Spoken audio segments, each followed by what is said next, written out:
রংপুরে গ্রাম এলাকার দৃশ্য ফজরের সালাত আদায়ের পরে। বর্তমান পৌষ মাস শুরু হয়ে গেছে, তো দুদিন ধরে গ্রামে রোদ, মিষ্টি রোদ, শীতের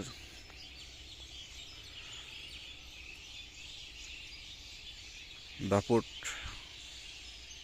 কম, তবে শীত শরীরের মধ্যে যে শীতটা লাগে কনকনে, সেটা লাগতেছে।